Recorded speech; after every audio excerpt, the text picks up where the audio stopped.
Boa noite, pessoal. Tudo bem? Vamos começar nosso estudo com a prece, agradecendo a Deus e a Jesus por mais esta oportunidade de estarmos juntos, firmes no propósito de aprender. Pai nosso, que estais no céu, santificado seja o vosso nome. Venha a nós o vosso reino, seja feita a vossa vontade, assim na terra como no céu.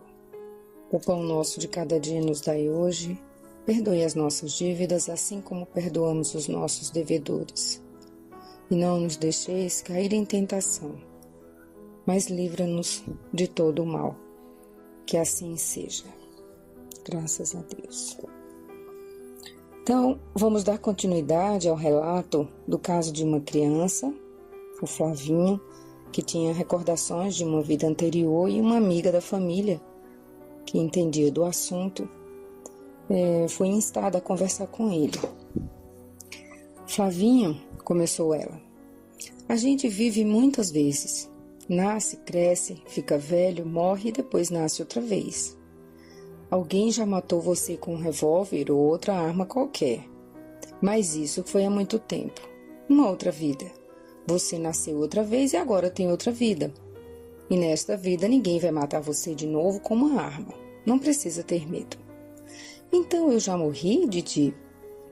Já sim, meu amor, já. Alguém me matou e eu nasci outra vez? Exatamente. E não vai mais me matar? Não, não vai. Agora você tem o pai, a mãe e eu. E nós não vamos deixar ninguém matar você. Eu nasci de novo, da barriga da mamãe?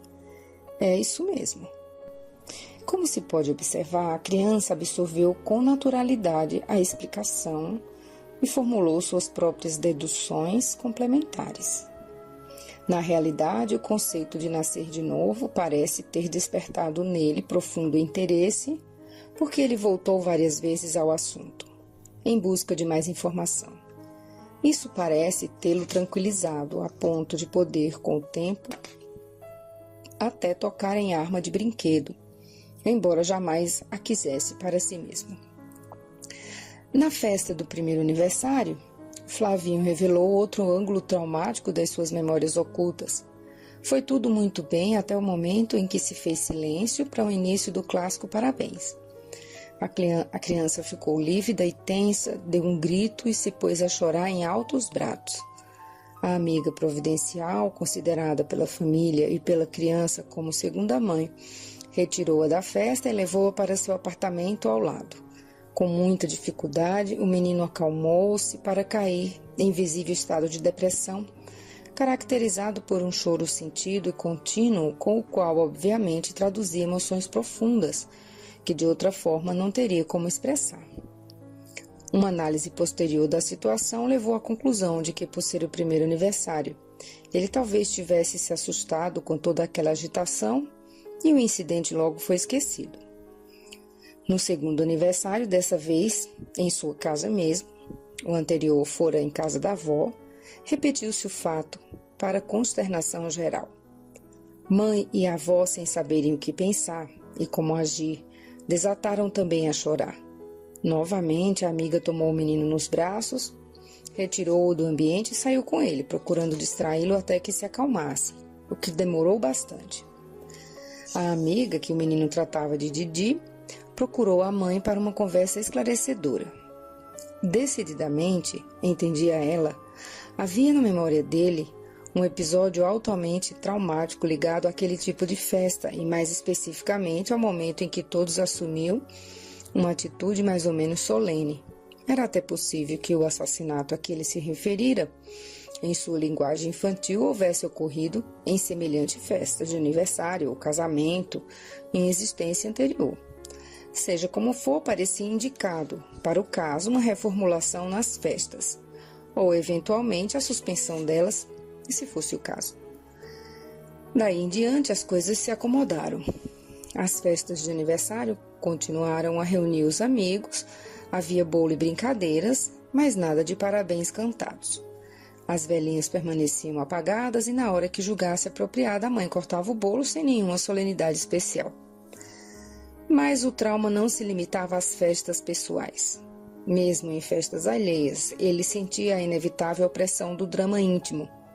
Na hora da solenidade dos parabéns, ele fugia para algum canto, onde poderia ser encontrado deprimido e usualmente em prantos.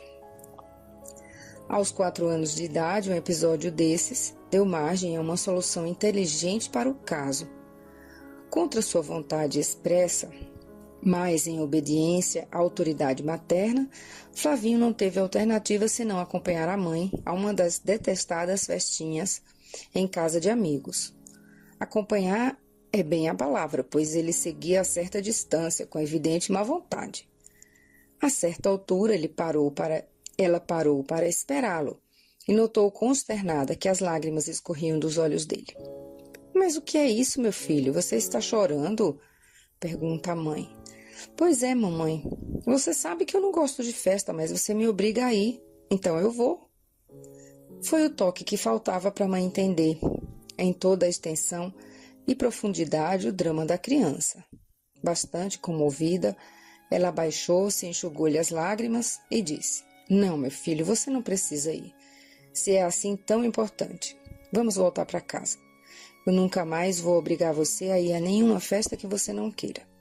E assim foi feito. Embora tenha conseguido vencer suas inibições a ponto de aceitar uma festinha com parabéns e tudo, aos 8 anos de idade, Flavinho não gosta mesmo desse tipo de atividade. Prefere uma reunião informal com o pessoal da casa e pouquíssimos amigos. Ele é dotado de uma personalidade muito marcante, firme, seguro de si, um pouco autoritário. Não gosta de ser repreendido e tem pouca tolerância com a pessoa que lhe falta a palavra empenhada, seja isso simples promessa relativamente irrelevante. Também de si mesmo exige idêntico comportamento. É correto, cortês, educado e de hábitos aristocráticos. Com um ano e meio já comia sozinho. Com 2 anos, sentava-se à mesa, como um adulto, manipulando adequadamente os talheres e o guardanapo. É certo que a mãe exerceu importante papel nisso tudo, pois sempre tratou seus filhos como pessoas dignas de atenção e respeito, embora com a necessária autoridade quando era preciso.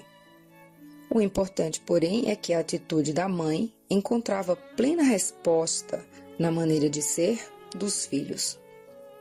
Fragmentos de outras vidas pareciam às vezes aflorar na memória de Flávio, suscitados certamente por estímulos do momento. Desde os 2 anos, por exemplo, com frequência repetia uma palavra, ou seria mais de uma, que soava como dombial. Perguntado a respeito certa vez, respondeu com naturalidade: é neném, neném é dombial. Teria sido algum nobre espanhol conhecido como Dom Bial ou Vial? O certo é que ele sempre esteve convicto de ter sido essa personagem. Certa vez deixou suas brincadeiras para vir colocar-se junto ao rádio, que estava transmitindo um trecho de música erudita, uma ópera, ao que se recorda a mãe. — Que é isso, meu filho? Você não gosta dessa música? Ela sabia que ele era fã de Roberto Carlos. — É, retruca ele. Agora, neném não gosta, mas quando neném era Dom Bial, gostava muito. Em outra oportunidade, mergulhada em profundas meditações, declarou, ao ser interrogado, que estava pensando em sua cidade, no seu dizer que ficava muito, muito longe. Era bonita e às vezes ficava toda coberta de branco, e destacava o detalhe com um amplo gesto, como ilustrando a vasta área sob o lençol de neve. Ele foi bastante assediado por entidades espirituais hostis, que lhe perturbavam o sono desde os primeiros meses de vida, como vimos, ou lhe acarretavam até movimentação sonambúlica, engatinhando, e pesadelos. Mesmo a mãe, inexperiente em tais assuntos, era de opinião que parecia haver pessoas invisíveis em torno do bercinho dele, perturbando-o. A amiga, espírita, aconselhou-a a conversar mentalmente com essas pessoas, tentando apaziguá-las e pedindo-lhes que deixassem em paz o menino, que era apenas um indefeso bebê, que lhe dessem uma oportunidade, seja porque as entidades se deixaram convencer ante aos apelos da mãe, seja porque foram afastadas, as coisas ficaram mais tranquilas.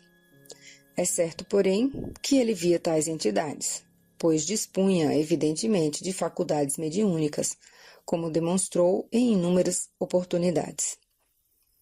Mesmo antes de conseguir emitir um som, via coisas que o deixavam literalmente apavorado, apontando aflitivamente para algum ponto no espaço, onde os pais nada podiam ver. Havia também amigos invisíveis que pareciam proporcionar-lhe certa forma de proteção e companhia. Desde muito cedo, entre 1 ano e meio e 3 anos de idade, ele brincava com alguém que ficava sentado em determinada poltrona na sala de visitas. A mãe, muito nervosa, tentava distraí-lo, mudava os móveis de lugar, mas não adiantava. Flavinho voltava a demonstrar que ali estava alguém com quem ele se entendia de alguma maneira misteriosa. Certa ocasião, a mãe acabara de dar-lhe a mamadeira e tentava fazê-lo adormecer, quando ele se virou para a poltrona e sorriu. Ela trocou de posição, insistiu em fazê-lo dormir e ficou a niná-lo, aflita, ansiosa, para que ele se esquecesse logo daquilo que estaria vendo na poltrona. A essa altura, lembrou-se de uma panela no fogo e deixou o filho por uns momentos para ir à cozinha. Quando voltou pouco depois, estacou na entrada da sala. O menino se levantara e estava diante da poltrona, com as mãozinhas pousadas em invisível colo, enquanto contemplava satisfeito um ponto mais alto da poltrona, onde alguém deveria estar sentado. Dessa vez, a mãe não conseguiu conter sua aflição e chorou. No dia seguinte, ainda profundamente abalada, foi confidenciar com a amiga e vizinha e logo começou a chorar de novo, num desabafo do que vinha tentando reprimir há algum tempo. A angústia ante aqueles fenômenos tão estranhos que, no seu entender, só podiam ter um sentido, o de que seu querido bebê era uma criança um tanto alienada. Vinha pedir socorro. Alguma coisa precisava ser feita, e logo, pois aquilo não podia continuar assim.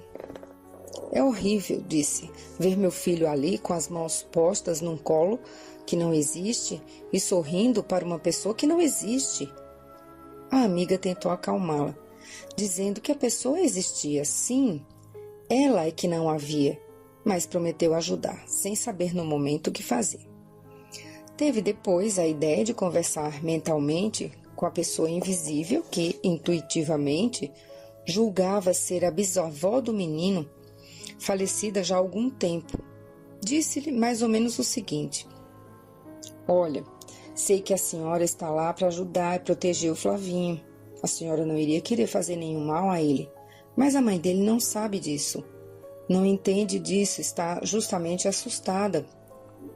Não é justo que ela fique assim, nervosa. Portanto, peço à senhora que, por favor, fale com ela quando for possível e lhe explique as coisas. Ela veio pedir ajuda a mim, mas só a senhora pode dar-lhe essa ajuda. Por favor, fale com ela para tranquilizá-la. Eu lhe fico muito grata. Essa pequena conversa foi à noite, pouco antes de adormecer. No dia seguinte, logo cedo, a mãe do menino foi procurar a amiga. Estava eufórica, os olhos brilhantes, e foi logo perguntando: você fez alguma coisa, não fez? E contou a novidade. Deitara-se na véspera e estava quase dormindo quando, de repente, se viu em casa de sua mãe. Sua avó estava sentada numa poltrona, com Flávio ao colo. Ué, vovó, disse ela, então a senhora está aqui? Comparem agora o que respondeu a avó com os termos em que o pedido fora formulado mentalmente por Didi. Sou eu, sim, minha filha, começou ela. Trouxe você aqui para dizer-lhe que aqui estou para ajudar a proteger o Flavinho. Mas não é justo que você fique assim tão nervosa. Se você continuar nervosa, vou ter que ir embora. Dizendo isso, colocou o menino no chão e ele correu para o quintal, enquanto as duas se dirigiam para a varanda. Está vendo? Perguntou a avó. Ele fica lá brincando e eu tomo conta dele para você. pode ficar tranquila, minha filha. No momento seguinte, a mãe do menino despertou. Só então Didi contou o que havia feito, e a amiga pôs-se a chorar. Desta vez, porém, era de alegria. Afinal de contas, era apenas a vovó que estava tomando conta do seu filho, e não uma figura alucinatória. Em outra misteriosa personagem parecem emergir fragmentos de mais uma existência passada de Flavinho. Trata-se de um menino também invisível aos demais membros da família, como no caso de Divaldo Franco, ao qual ele chamava de Bledford, com especial pronúncio, que a seu ver ninguém reproduzia com fidelidade. Ao que tudo indica, o espírito apresentava-se aos seus olhos como outro menino, mais ou menos da sua idade. Brincavam e conversavam o tempo todo e às vezes até pareciam desentender-se, não se sabe se com Bledford ou com outro menino que participava das atividades. Acontecia, por exemplo, esconderem de Flávio um de seus brinquedos ou não permitir que ele brincasse com eles. Prontamente a queixa era endereçada à mãe. Mãe, o menino não quer me dar o carrinho. Mais familiarizada a essa altura com os fenômenos, graças à orientação colhida nas longas conversas com a amiga, a mãe começava a considerar com mais naturalidade os incidentes, em vez de atemorizar-se ou repreender o filho. Limitava-se a dizer-lhe como se fosse a coisa mais natural do mundo. E não é? Deixa com ele um pouquinho, Flávio, depois ele devolve. Bledford podia até cometer inocente indiscrição, contando a Flávio o prato que sua mãe estaria preparando secretamente para fazer-lhe surpresa, mas era ponderado, amadurecido e tranquilo. Deu-se um episódio revelador quando Flávio, com os naturais receios do desconhecido, teve de enfrentar seu primeiro dia de jardim da infância, aventurando-se por um universo que ainda não era o seu. Relutou e acabou cedendo um tanto a contragosto. À saída, porém, as coisas tinham mudado radicalmente. Logo revelou à mãe o motivo. Sabe quem estava lá, mamãe? O Bledford. Ele disse que não preciso ter medo, que escola é bom para mim. A mãe guardou para si uma pontinha de inquietação. E se a professora ficasse sabendo da existência desse Bledford? Parece, contudo, que a interferência foi só no primeiro dia, com a clara finalidade de encorajar o amigo. Flávio até passou a reclamar, dizendo que Bledford não estava indo à aula com ele. Aos 9 anos de idade, ocorreu o dramático incidente. Flavinho, em prantos, foi em busca da mãe, que naturalmente o recebeu aflita. O que houve? E ele, muito sentido. Eu vi o Bledford, mamãe. Ué, e daí? Por que o choro? Eu vi ele, mamãe, mas ele não é mais criança. Ele é um homem agora e me disse que não vai mais aparecer para mim, que eu não vou mais ver ele. É claro que nem sempre a mãe sabia o que dizer ou fazer ante o insólito de tais situações. Ao que parece, o espírito se incumbiu de uma tarefa junto ao amigo encarnado e chegara a vez de deixá-lo seguir, não propriamente sozinho, mas com espaço suficiente para as suas próprias iniciativas e decisões. Na hora da despedida, apresentou-se tal como era, ou seja, como um espírito amadurecido e adulto, se é que tais palavras se aplicam mesmo ao caso.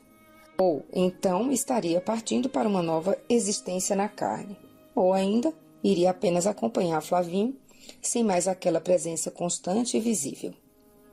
Esse intercâmbio com seres invisíveis constituía eloquente testemunho das faculdades mediúnicas de Flávio. Não somente sua vidência era bem desenvolvida, como conversava e brincava com seus amigos de outras dimensões. Era frequente saber de coisas que lhe haviam sido reveladas ou até mesmo lhe fossem deliberadamente ocultadas.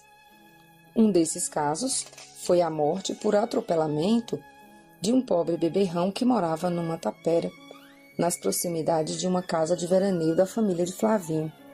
Entendiam-se bem Flávio e ele. Quando o homem desapareceu, a família preferiu dizer que ele ficara doente e morrera, para não chocar o menino. Flávio parece ter aceitado a piedosa mentirinha, mas, dias depois de estar de novo na casa de campo, cobrou a verdade aos mais velhos. Não era fato que o homem tivesse ficado doente. Não foi, não, afirmou com segurança. Ele falou comigo e me contou.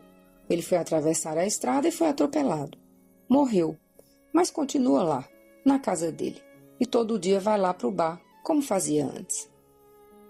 Há também premonições bem marcadas e testemunhadas dessas que costumam integrar as faculdades que compõem o quadro mediúnico, como a vez em que declarou taxativamente que a família não deveria tomar aquele ônibus, e sim esperar o seguinte, pois aquele iria enguiçar sobre a ponte, Rio-Niterói. Foi o que de fato aconteceu. Então vamos ficar por aqui. Desejo a todos uma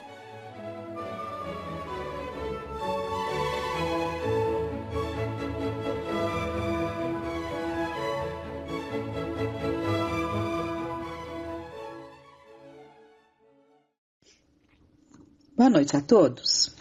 Nos encontramos nesta noite mais uma vez juntos e que busquemos nos sentir unidos, ligados pelos pensamentos, irmanados nos mesmos propósitos e para tal vamos buscar algumas reflexões. O amor ilumina a alma que deseja amar. O amor ilumina a alma que deseja amar. Este deve ser nosso propósito, amar, desenvolver a nossa capacidade de amar. Deva esse ser o nosso maior objetivo. A tragédia que vivemos vinha sendo anunciada há muito, e todos percebíamos que precisávamos de ajuda para remodelar nossas vidas. E quando dizemos tragédia, não se trata apenas da doença que sempre existiram, das mortes que sempre aconteceram, mas de todos os desdobramentos que vêm se dando e atingindo grande parte da sociedade. Mas era preciso que houvesse mudança. E não faríamos se não fôssemos constrangidos a isso. Muitos devem se lembrar de um texto que circulou nas redes sociais e que deve ter atingido a muitos pais e desprezado por outros tantos. Há uma tragédia silenciosa em nossas casas. Este era o título do texto publicado pela terapeuta ocupacional canadense Victoria Prodey, que tem clínica em Toronto e fala que a maneira como os pais estão lidando com os filhos vem criando uma geração de crianças com transtornos psicológicos, psiquiátricos e depressivos. Este artigo é de maio de 2018 e todos se lembram das histórias da baleia azul, Momo e por aí vai. Então o artigo dessa terapeuta intitula-se Há uma tragédia silenciosa em nossas vidas. Então vamos a ele. Há uma tragédia silenciosa que está se desenvolvendo hoje em nossas casas. Desculpem, eu falei em nossas vidas. Há uma tragédia silenciosa em nossas casas. Então vamos. Há uma tragédia silenciosa que está se desenvolvendo hoje em nossas casas e diz respeito às nossas joias mais preciosas, nossos filhos. Ao longo dos anos, no meu trabalho como terapeuta, com centenas de crianças e famílias, eu tenho testemunhado essa tragédia acontecer diante dos meus olhos. Nossos filhos estão em um estado emocional devastador. Se você conversar com professores e profissionais de educação e do segmento infantil nos últimos 15 anos, vai ouvir deles as mesmas preocupações que eu levanto aqui. Nos últimos 15 anos, os pesquisadores nos deram estatísticas cada vez mais alarmantes sobre o aumento agudo e constante da doença mental da infância que agora está atingindo proporções epidêmicas. As estatísticas revelam que 1 em cada 5 crianças tem problemas de saúde mental. Houve um aumento de 43% no TDAH. Houve um aumento de 37%. TDAH seria o déficit de atenção, transtornos de déficit de atenção e hiperatividade, né? Houve um aumento de 37% na depressão em adolescentes. Houve um aumento de 200% na taxa de suicídio entre crianças de 10 a 14 anos, isso nos últimos 15 anos. Quantas evidências ainda precisamos para acordar? Continua a terapeuta. O que está acontecendo e o que estamos fazendo de errado? Não, o aumento de diagnósticos isolados não é a resposta. Não. Eles nasceram assim, não é a resposta. Não, é tudo culpa da escola, não é a resposta. Sim, é doloroso admitir, mas em muitos casos nós, os pais, somos as respostas para muitos destes conflitos que as crianças enfrentam hoje. Foi provado cientificamente que o cérebro tem a capacidade de se readaptar ao seu entorno. Infelizmente, no mundo em que vivemos e com o jeito que exercemos a maternidade e paternidade hoje, estamos reformatando o cérebro deles em uma direção errada e contribuindo para os desafios emocionais e psicológicos que as nossas crianças enfrentam hoje. Sim, sempre houve e sempre teremos crianças que nascem com incapacidades e, apesar dos maiores esforços de seus pais, essas crianças continuarão a ter muitas dificuldades para lidar com a vida. Não estou falando desse grupo de crianças aqui. Eu estou falando sobre todos os outros para os quais os desafios são moldados por fatores externos que os pais, em suas melhores intenções, sem querer, acabam gerando para seus filhos. Como tenho visto ao longo dos anos no meu trabalho, no momento em que os pais percebem isso e mudam suas perspectivas e modo de agir e ser de pais, essas crianças mudam também. O que estamos fazendo de errado? As crianças de hoje estão sendo estimuladas e superdimensionadas com objetos materiais, mas são privadas dos conceitos básicos de uma infância saudável, tais como... Então, ela vai enumerar alguns pontos. Pontos de que essas crianças estão sendo privadas hoje, nesses últimos anos. Pais emocionalmente disponíveis, limites claramente definidos, responsabilidades, nutrição equilibrada e sono adequado, se movimentar e exercitar especialmente ao ar livre, brincar usando a imaginação e a criatividade, com mais interação social, brincar com brinquedos e jogos não estruturados. E principalmente, dar espaço para o tédio. Em contraste, nos últimos anos, as crianças foram preenchidas com pais digitalmente distraídos, pais indulgentes e permissivos que deixam as crianças governarem o mundo e sem quem estabeleça as regras. Um sentido de direito em vez de um sentido de responsabilidades, de obter tudo sem merecê-lo ou ser responsável por obtê-lo. Sono inadequado e nutrição desequilibrada. Um estilo de vida sedentário.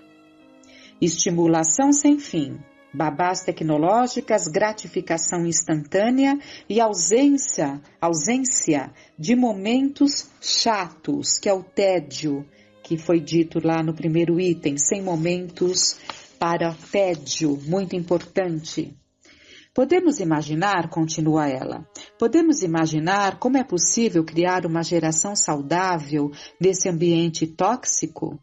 Não há atalhos para a paternidade e maternidade, não podemos enganar a natureza humana. Como podemos ver, o desfecho dessa história é devastador. Nossas crianças pagam o preço por essa infância desbalanceada com o seu próprio bem-estar emocional. O que fazer? Se queremos que nossos filhos cresçam e se tornem indivíduos felizes e saudáveis, temos que acordar para a realidade e voltar ao básico. Ainda é possível. Eu sei porque centenas de meus pacientes enxergam mudanças positivas no estado emocional de seus filhos em poucas semanas e, em alguns casos, em poucos dias, implementando essas 20 recomendações. Então, ela estabelece 20 recomendações para os pacientes, para os pais, no caso, né? Defina limites e lembre-se de que você é pai e mãe, e não amigo dos seus filhos. Você é o capitão do navio. Seus filhos se sentirão mais seguros sabendo que você está no controle do leme. Segundo, oferecer às crianças um estilo de vida equilibrado, cheio do que elas precisam, não apenas o que querem. Não tenha medo de dizer não aos seus filhos se o que eles querem não é o que eles precisam. 3. Fornecer alimentos nutritivos e limitar os lanches e fast food. 4. Passe pelo menos 1 hora por dia ao ar livre, fazendo atividades como ciclismo, caminhadas, pesca, observação de aves e insetos. 5. Desfrute diariamente de um jantar familiar diário sem smartphone, tablet, televisão ou tecnologia para distrair as crianças. 6. Jogue jogos de tabuleiro em família ou, se as crianças são muito jovens para os jogos de tabuleiro, deixe-se guiar pelos seus interesses e permita que sejam eles que mandem no jogo. 7. Dê a seus filhos tarefas em casa de acordo com a sua idade, como arrumar suas camas, dobrar a roupa, arrumar brinquedos, pendurar roupas, colocar a mesa, lavar louça, aspirar a casa, cuidar do cachorro, etc. 8. Implementar uma rotina de sono consistente para garantir que seu filho durma o suficiente em um quarto livre de aparatos tecnológicos. Os horários são ainda mais importantes para crianças em idade escolar. 9.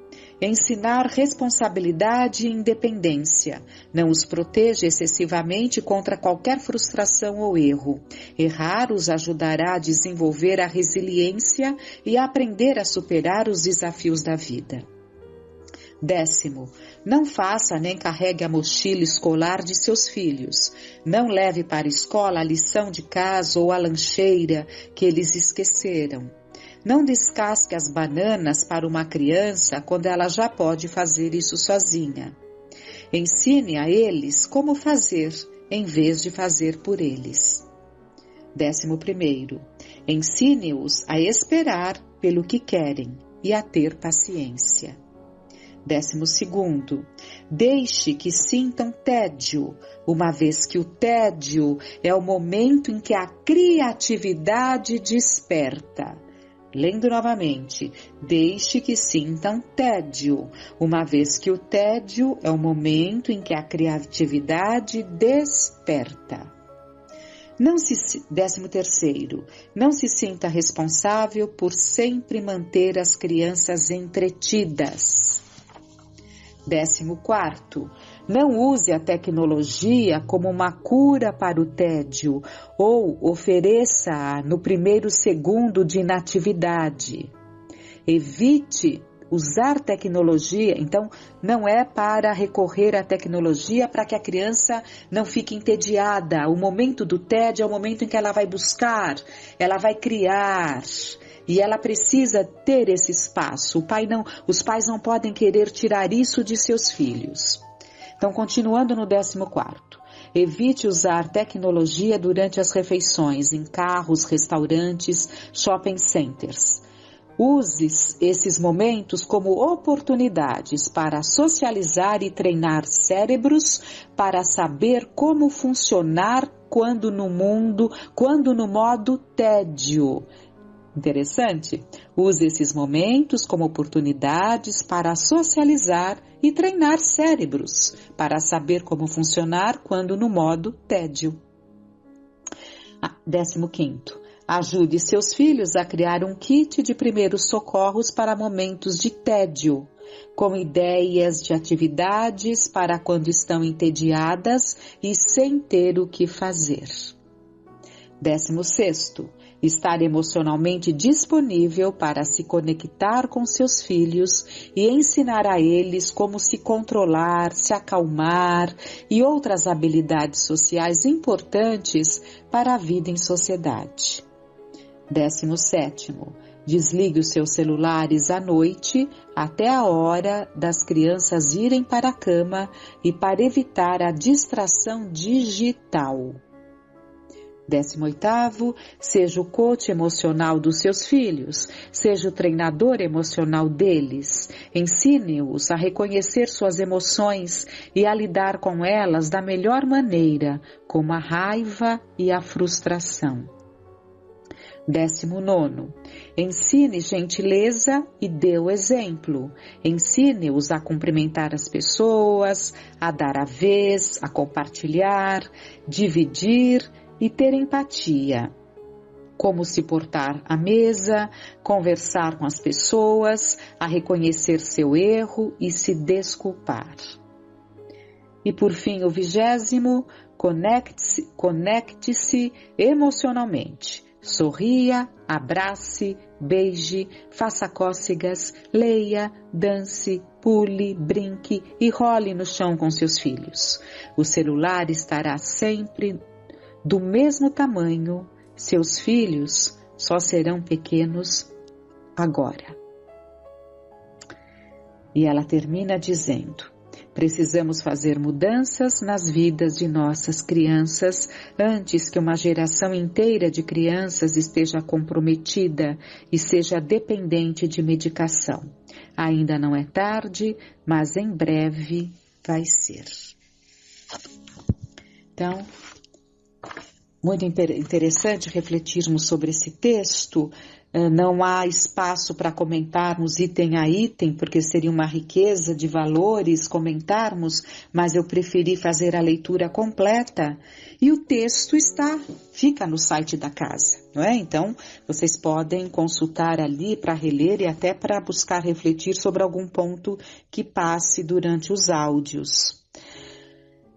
E finalizando, no livro dos Espíritos, Allan Kardec tem uma pergunta muito, muito importante no Semelhanças Físicas e Morais que ele faz aos espíritos.